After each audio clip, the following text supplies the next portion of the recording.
ගීතාවලිය 9 නායක වාද්‍යකරුටයි මුත්ලබ්බෙන් නම් වෘත්තයයි දාවිද්ගේ ගීතයකි. ස්වාමින්ට මාගේ මුල්ලු සිතින් ස්තුති කරන්නෙමි. ඔබගේ ආශ්චර්ය ක්‍රියා සියල්ල දක්වා දෙන්නෙමි. ඔබ කෙරෙහි ප්‍රීතිව සන්තෝෂ වන්නෙමි. මහෝත්තමයාණෙනි, ඔබගේ නාමයට ප්‍රශංසා ගී කියන්නෙමි. මාගේ සතුරන් ආපසු හැරෙන කල ඔවුහු ඔබ ඉදිරියෙහි පැකිල විනාශ වෙති. මක්නිසාද ඔබ මාගේ කාරණයද යුක්තියද ඉෂ්ට කළ සේක. ඔබ ධර්මිෂ්ට ලෙස විනිශ්්‍ය කරමින් සිංහාසනයෙහි වැඩහුන් සේක. ඔබ ජාතීන්ට තරවට කොට දුෂ්ටයන් විනාශ කළ සේක. සදා කාලෙටම ඔවුන්ගේ නාමය මැකූ සේක. සතුරෝ කෙලවරකට පැමිණියෝය. ඔවුහුද ඔබ විසින් පෙරලා දැමුණුවරවල්ද සදාකාලයටම නාස්ති වූය. ඒවා ගැන සිහිවීම පවා නැතිවිය. එහෙත් ස්වාමීන් වහන්සේ සදාකල්ම රජව වැඩහිඳින සේක. උන්වහන්සේ තමන් සිංහාසනය විනිශ්්‍ය පිණිස පිළියෙල කළ සේක.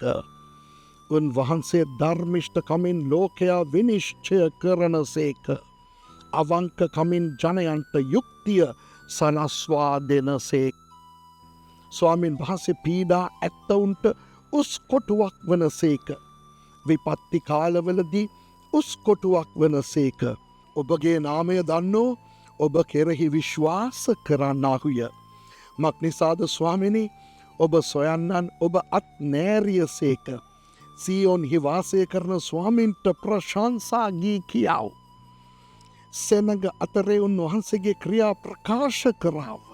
මක්නිසාද ලේ ගැන විභාග කරන්නාව උන්වහන්සේ ඔවුන් සිහි කරන සේක.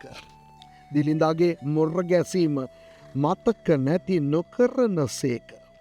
මා විසින් ඔබගේ ප්‍රශංසා සියල්ල ප්‍රකාශ කරන පිණිසද සීයෝන් දුවගේ දොරටු වලදී ඔබගේ ගැලවීම කෙරෙහි ප්‍රීතිවන පිණිසද ස්වාමිනේ මට කරුණා කළ මැනව.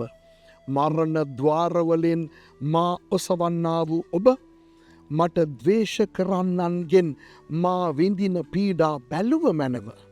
ජාතිහු තමුන් හැරු වලේ කිඳා ගොස් සිටිති.